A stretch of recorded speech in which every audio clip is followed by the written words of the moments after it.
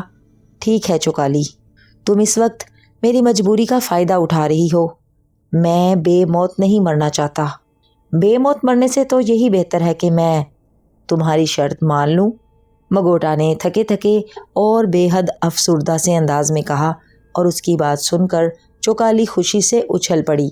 اوہ، تو کیا تم مجھ سے شادی کرنے کے لیے راضی ہو مگوٹا؟ چوکالی نے مسرت بھرے لہجے میں کہا۔ ہاں، اگر میں زندہ رہا تو میں تم سے شادی کروں گا چوکالی، مگوٹا نے مرے مرے سے لہجے میں کہا۔ وعدہ کرو، مہا شیطان کی قسم کھا کر وعدہ کرو کہ تم اپنے وعدے سے نہیں مکرو گے، چوکالی نے تیز لہجے میں کہا۔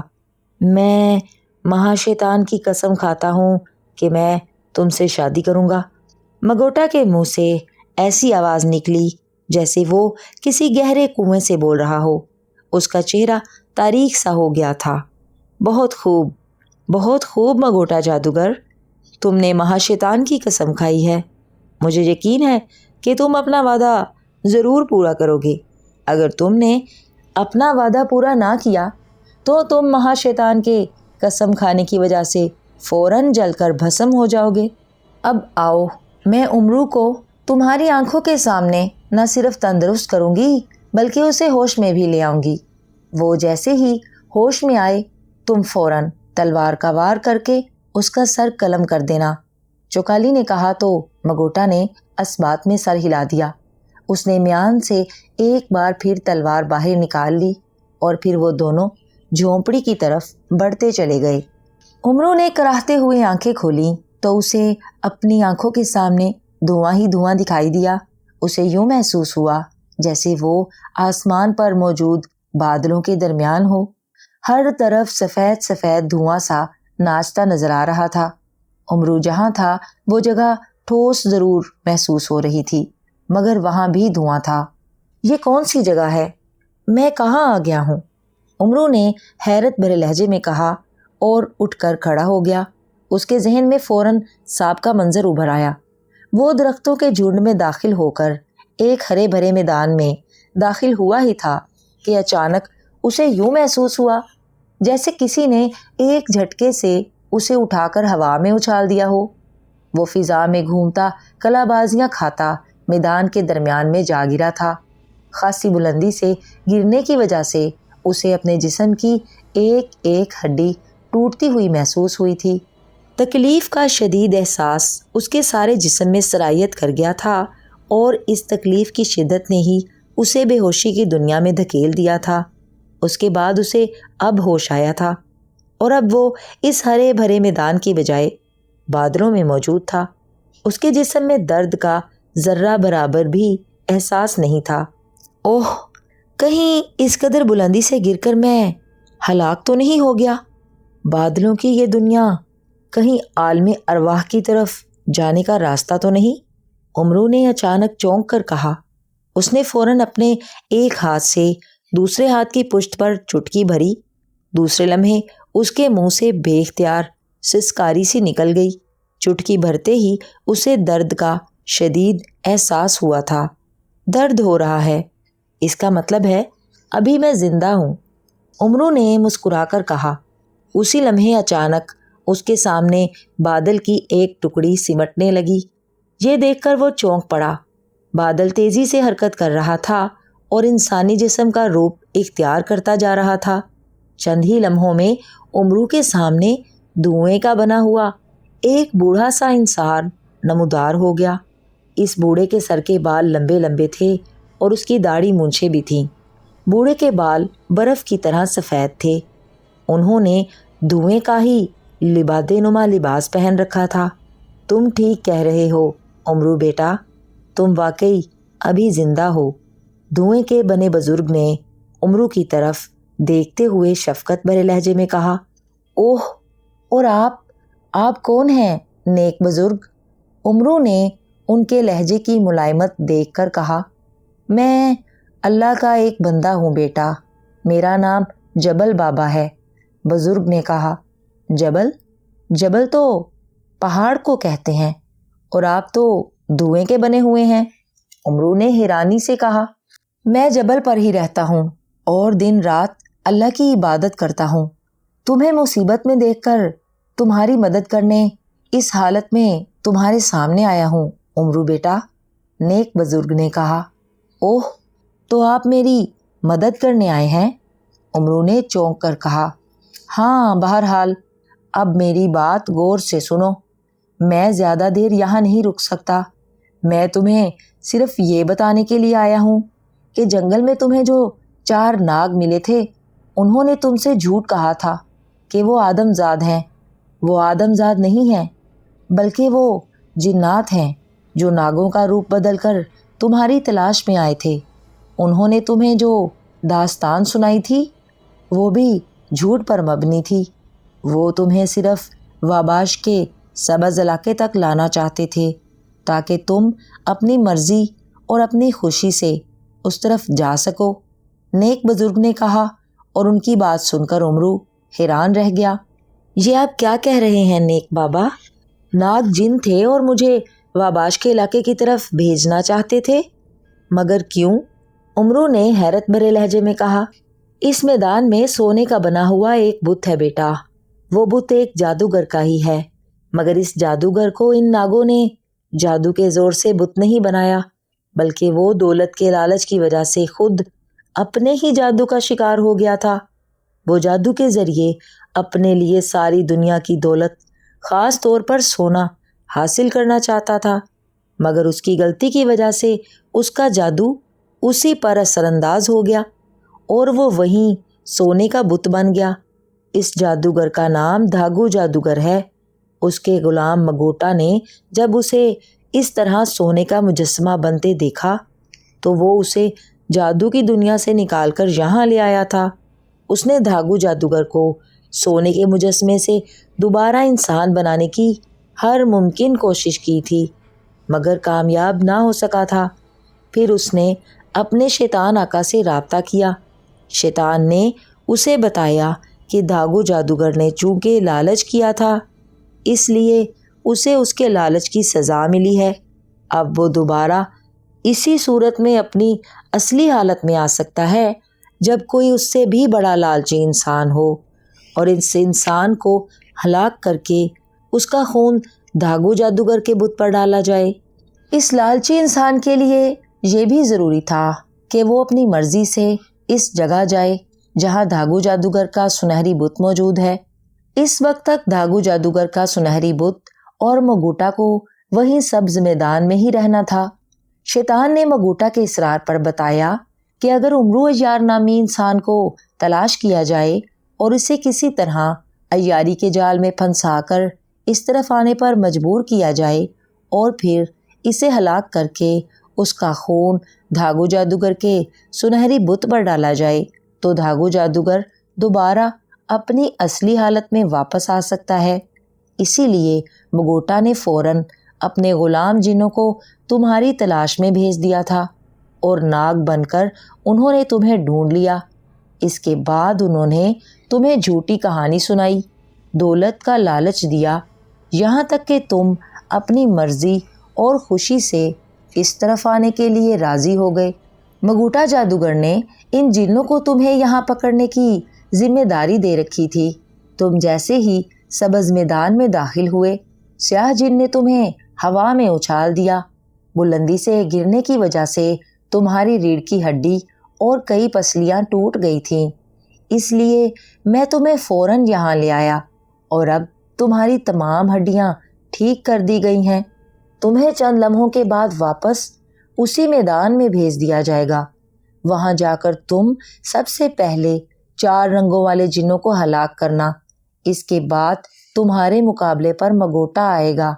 تمہیں اس کی تلوار چھین کر اسی تلوار سے اسے ہلاک کرنا ہے۔ اس کے بعد تم مگوٹا جادوگر کی تلوار سے دھاگو جادوگر کا سونے کا بنا ہوا بت توڑ دو گے۔ دھاگو جادوگر بے حد شیطان صفت، بے رحم اور انتہائی ظالم جادوگر تھا، اس لیے اسے سونے کا بت بنا دیا گیا تھا۔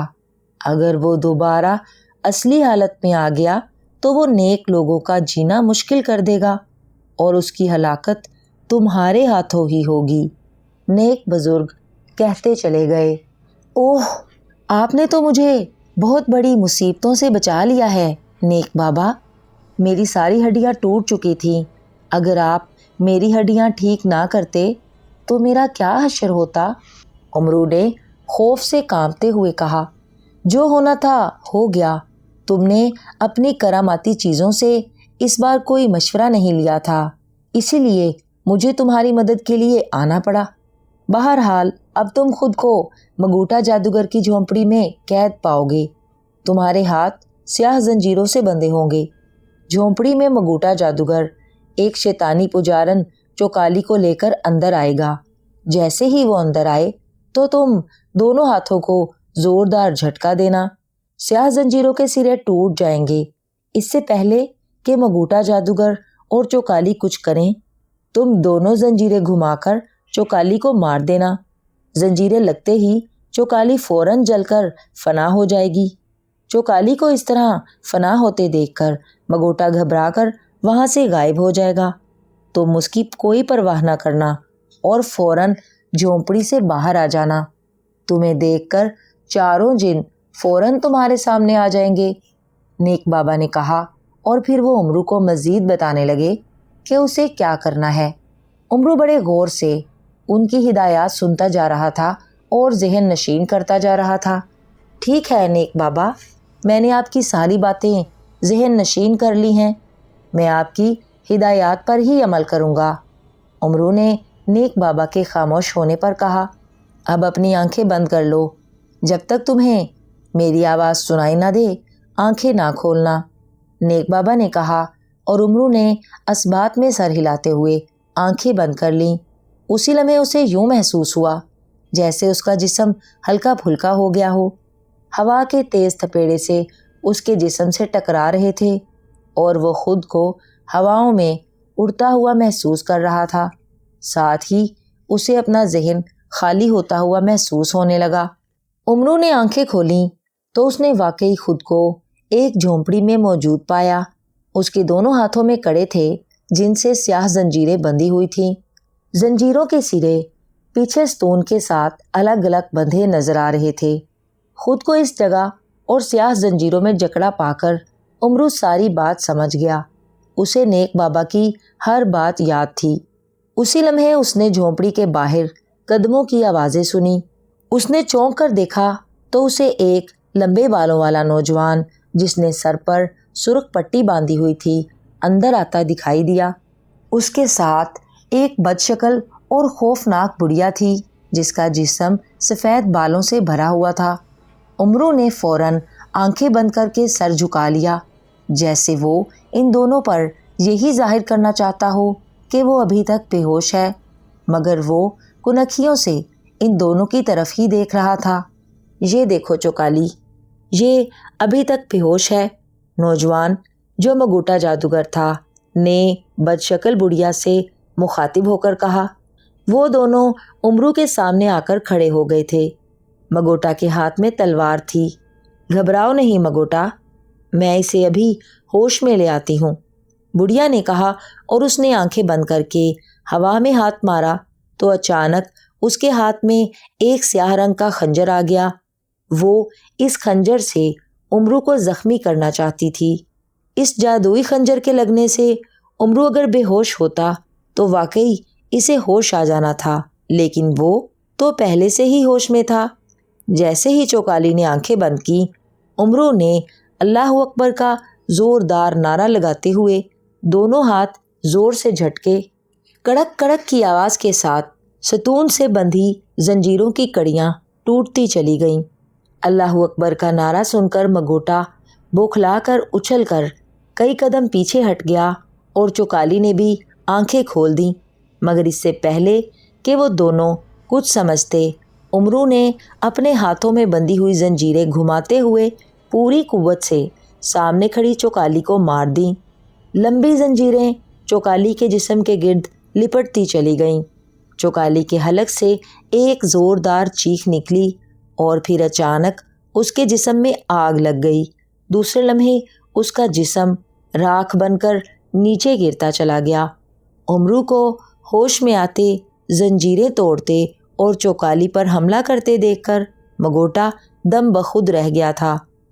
تم نے چوکالی کو فنا کر دیا؟ اوہ، یہ کیا ہو گیا؟ یہ تم نے کیا کر دیا؟ اس کے حلق سے عجیب سی آواز نکلی۔ اس نے تلوار اٹھائی، مگر پھر وہ اچانک وہاں سے غائب ہو گیا۔ اسے غائب ہوتا دیکھ کر امرو کے ہونٹوں پر زہریلی مسکراہٹ آ گئی۔ اس نے ادھر ادھر دیکھا اور پھر وہ تیزی سے چلتا ہوا جھونپڑی سے باہر آ گیا۔ وہ جیسے ہی باہر نکلا، اسے ایک طرف جھونپڑے پر موجود دھاگو جادوگر کے سنہری بت کے ارد گرد لمبے تڑنگے اور طاقتور جن دکھائی دیے۔ ان جنوں کی شکل و صورت ایک جیسی تھی، مگر ان کے رنگ ناگوں کی طرح الگ الگ تھے جو امرو کو جنگل میں ملے تھے۔ تو یہ ہیں وہ ناگ جن جنہوں نے مجھے دھوکے سے یہاں آنے پر مجبور کیا تھا، امرو گرایا۔ اسی لمحے چاروں جنات چونک کر امرو کی طرف دیکھنے لگے۔ پکڑ لو اسے، جانے نہ پائے، سیاہ جن نے اچانک گرج کر کہا۔ اس کی بات سن کر سرخ، سبز اور نیلا جن تیزی سے امرو کی طرف لپکے۔ آؤ آؤ، تم شیطانوں نے مجھے یعنی امرو کو دھوکہ دینے کی کوشش کی تھی، آؤ میں تم سب کو مزہ چکھاتا ہوں۔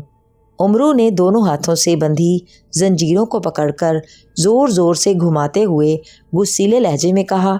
تینوں جن تیزی سے امرو کے قریب آ گئے۔ ان جنوں نے امرو کی طرف بڑھتے ہوئے ہوا میں ہاتھ مارے تو ان کے ہاتھوں میں کلہاڑا، تلوار اور گرز آ گیا۔ کلہاڑا سرخ جن کے پاس تھا، تلوار سبز جن کے ہاتھ میں اور گرز نیلے جن کے ہاتھ میں آ گیا تھا۔ انہوں نے آگے بڑھ کر امرو پر پوری قوت سے حملہ کر دیا۔ امرو نے فوراً چھلانگ لگا کر خود کو زمین پر گراتے ہوئے لوٹ لگائی اور تیزی سے ایک طرف ہٹتا چلا گیا۔ گرز، تلوار اور کلہاڑا ٹھیک اس جگہ زمین پر پڑے جہاں ایک لمحہ قبل امرو موجود تھا۔ اپنا وار خالی جاتا دیکھ کر تینوں جن غصے سے پلٹے اور دھاڑتے ہوئے ایک بار پھر امرو کی طرف بڑھے، جو لوٹ لگا کر فوراً اٹھ کر کھڑا ہو گیا تھا۔ جنوں نے آگے بڑھ کر ایک بار پھر امرو پر حملہ کرنا چاہا، مگر امرو فوراً دوسری طرف ہٹ گیا۔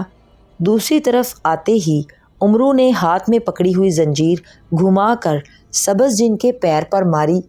زنجیر سبز جن کے پیر پر لگی تو سبز جن حلق کے بل چیختا ہوا اور ایک ٹانگ پر اچھلتا ہوا پیچھے ہٹ گیا۔ اسے اس طرح چیختے دیکھ کر سرخ اور نیلے جن نے چونک کر اس کی طرف دیکھا ہی تھا کہ امرو نے دوسری زنجیر گھماتے ہوئے نیلے جن کی کمر پر مار دی۔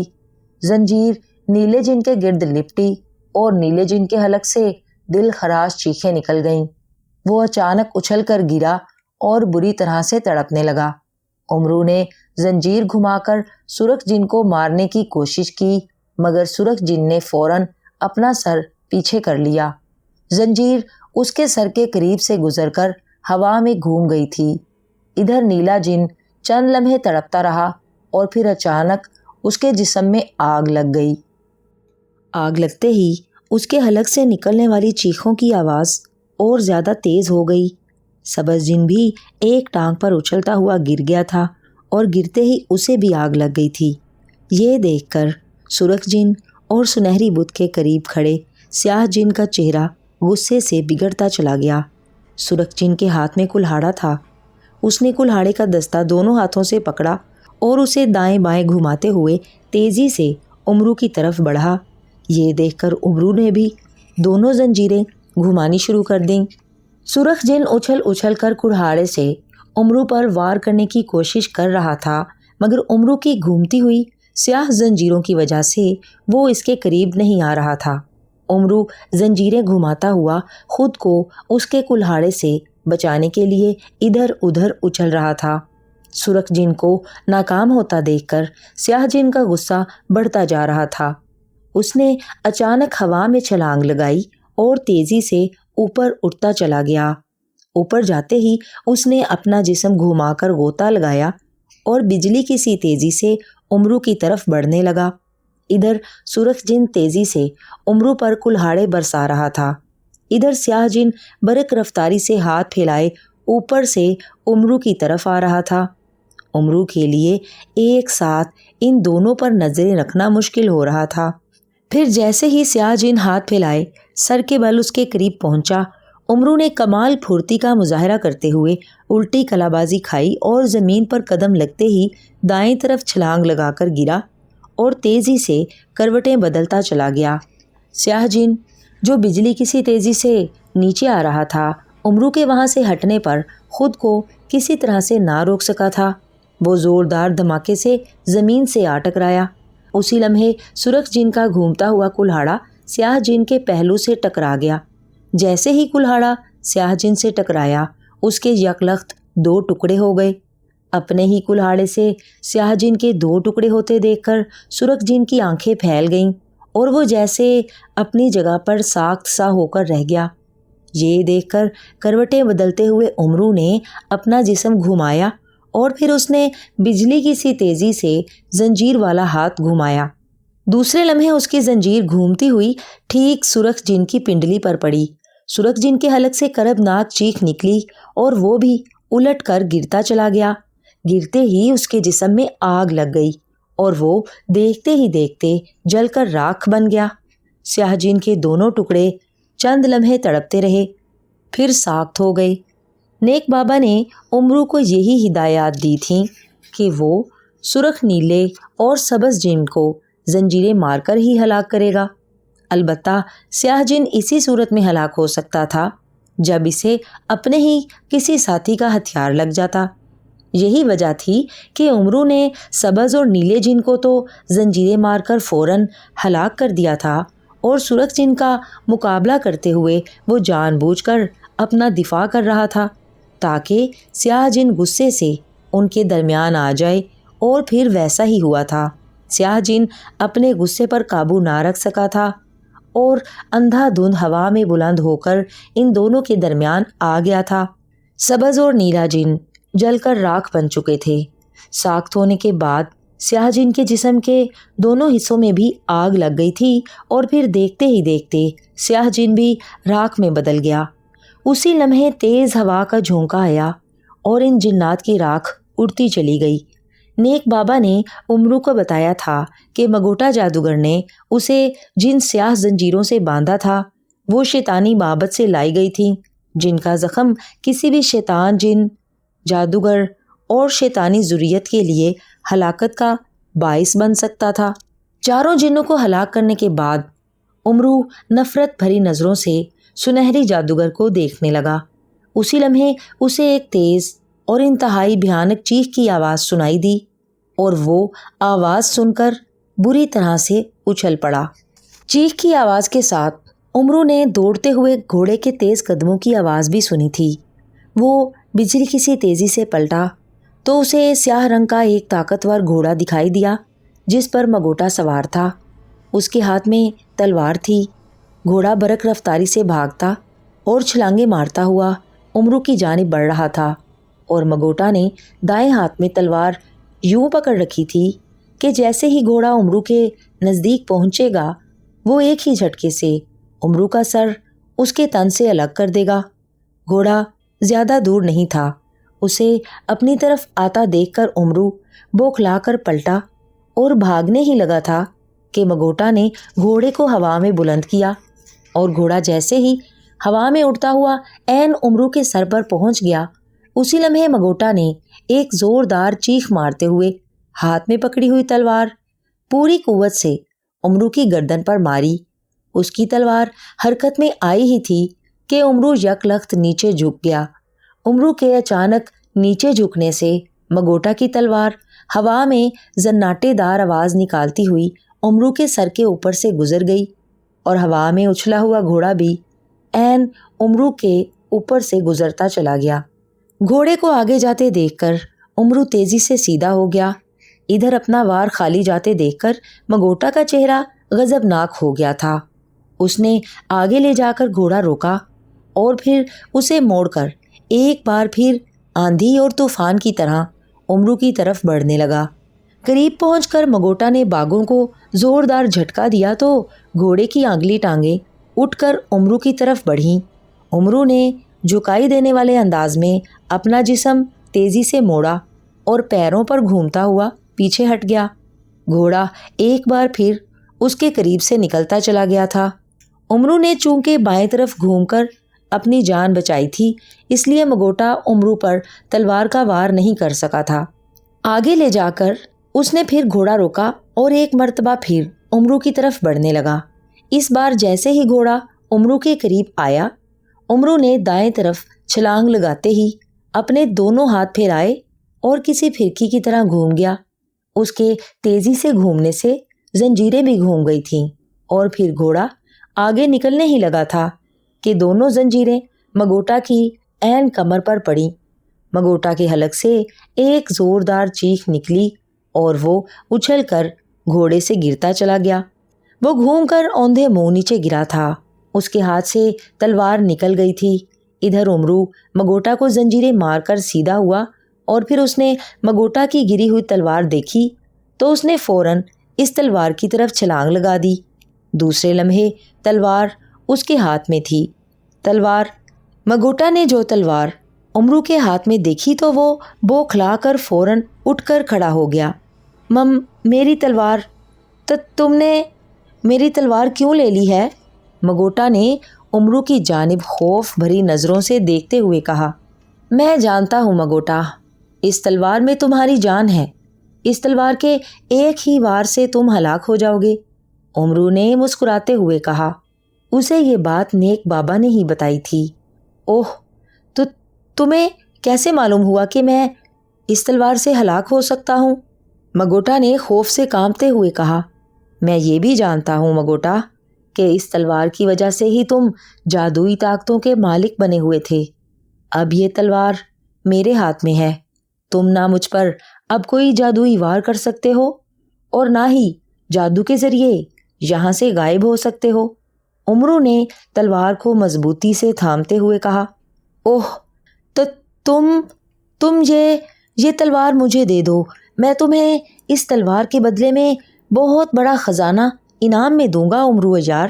میں تم سے یہ بھی وعدہ کرتا ہوں کہ میں تمہیں یہاں سے زندہ سلامت واپس بھی جانے دوں گا اور تمہیں کوئی نقصان بھی نہیں پہنچاؤں گا۔ مگوٹا نے کہا، مجھے اب کسی خزانے کا کوئی لالچ نہیں ہے مگوٹا، اپنے خزانے تم اپنے پاس رکھو۔